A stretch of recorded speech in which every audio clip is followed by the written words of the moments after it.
Madhya Pradesh BJP 2023 की तैयारियों पर फोकस कर रही है और इसके लिए पार्टी लगातार प्लान बना रही है। इस बीच पार्टी का कुनबा भी बढ़ रहा है। आज कांग्रेस के पूर्व विधायक बृजबिहारी पटेरिया बीजेपी में शामिल हुए। इससे सागर जिले में पार्टी को मजबूती मिलेगी।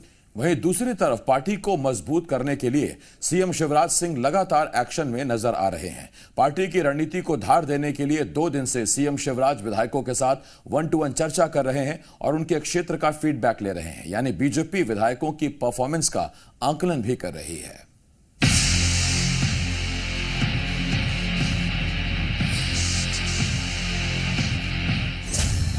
मिशन 2023 के लिए बीजेपी का चक्रव्यूह तैयार।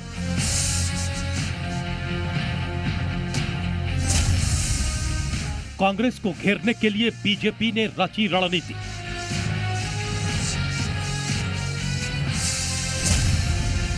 कांग्रेस के कुनबे में बीजेपी ने लगाई सेंध।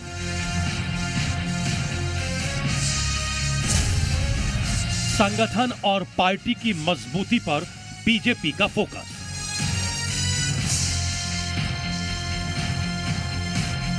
मिशन 2023 को लेकर बीजेपी एक्शन मोड में आ गई है और उसका पूरा फोकस अब चुनावी रणनीति पर टिक गया है और अपनी रणनीति को धार देने के लिए बीजेपी ने पूरी ताकत झोंक दी है।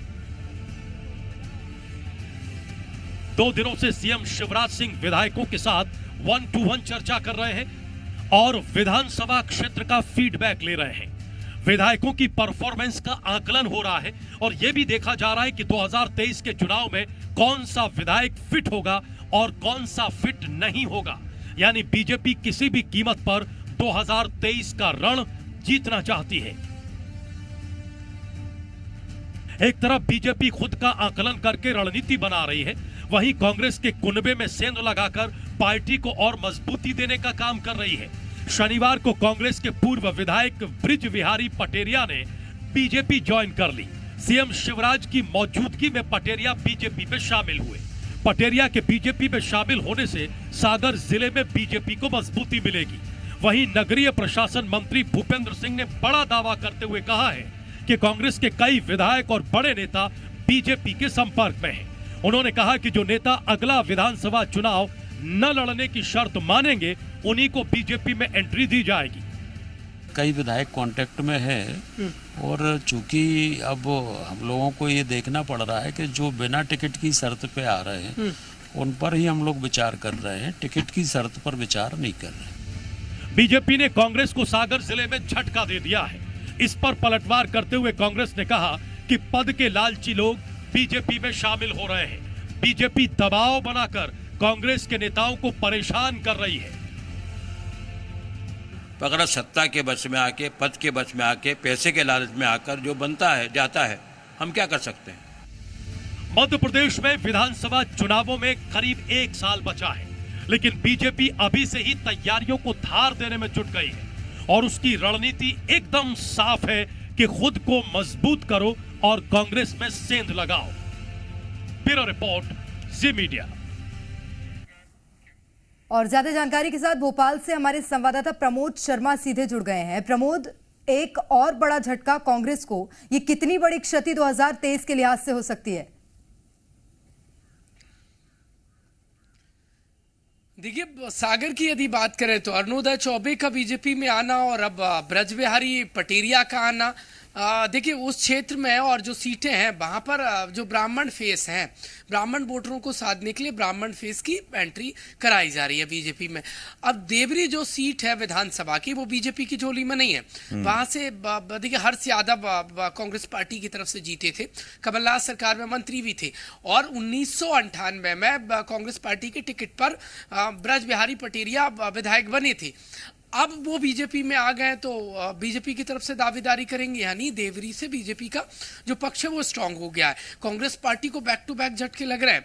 राष्ट्रपति इलेक्शन में आप देख लीजिए, कांग्रेस पार्टी के विधायकों ने क्रॉस वोट कर दिया था। ये चिंता लगातार बढ़ा रहा है। कमलनाथ भले ही दावा कर रहे हैं कि 2023 के विधानसभा इलेक्शन में वो सत्ता में वापस आ जाएंगे, लेकिन कैसे आएंगे? उनकी पार्टी के अपने टूट टूट कर जा रहे हैं, कोई छोटा मोटा व्यक्ति नहीं जा रहा है। हर बार आप देख लीजिए तो एक जनाधार वाले व्यक्ति और जो पार्टी में स्ट्रांग है वो बीजेपी में शामिल हो रहे हैं और सबसे बड़ी बात तो यह है कि कमलनाथ के करीबी इस वक्त बीजेपी में शामिल होते नजर आ रहे हैं। ये पर्सनली कमलनाथ को झटका देने के साथ साथ कांग्रेस पार्टी को झटके लग रहे हैं। और इसी टूटन से देखिए कांग्रेस पार्टी सत्ता से बेदखल हुई। अब इस टूटन को नहीं रोका तो कैसे वापसी होगी सत्ता में, ये बड़ा सवाल खड़ा हो रहा है। संशय खड़ा होने लगा है, संशय बना हुआ है कि 23 के विधानसभा चुनाव में मजबूती से कांग्रेस पार्टी खड़ी भी हो पाएगी या नहीं हो पाएगी।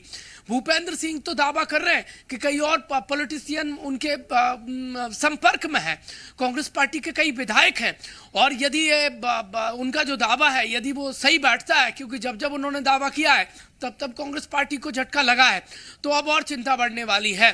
क्योंकि पिछले दिनों आप सदन में देख लीजिए, सड़क पर देख लीजिए, कांग्रेस पार्टी के नेताओं के जो स्टेटमेंट है वो देख लीजिए, उन्होंने साफ तौर पर दावा। प्रमोद लौट रहे हैं आपके पास। और देखिए, ये जैसा प्रमोद बता रहे थे कि देवरी सीट पर अब बीजेपी का दबदबा बढ़ेगा, लेकिन एक सवाल जरूर ये भी उठेगा कि इसी इलाके में सागर में बीजेपी के तीन कद्दावर नेता हैं, तीन कद्दावर मंत्री हैं जो इस वक्त शिवराज कैबिनेट में शामिल हैं, गोविंद सिंह राजपूत, गोपाल भार्गव, भूपेंद्र सिंह। और ऐसे में सागर में एक और कद्दावर की एंट्री बीजेपी के लिए कितनी फायदेमंद रहती है, या कांग्रेस के लिए कितना शून्य या कितना खालीपन वहां पैदा करती है, ये बहुत बड़ा सवाल है। और सवाल इस बात पर भी कि क्या सागर में वाकई इतने बड़े नेता की साथ में जोड़ने की जरूरत थी, या सीधा ये एक निशाना, एक झटका कमलनाथ को दिया गया व्यक्तिगत तौर पे। बहुत धन्यवाद आपका हमारे साथ जुड़ने के लिए प्रमोद। जी मीडिया संवाददाता भोपाल से इस वक्त हमारे साथ जुड़े हुए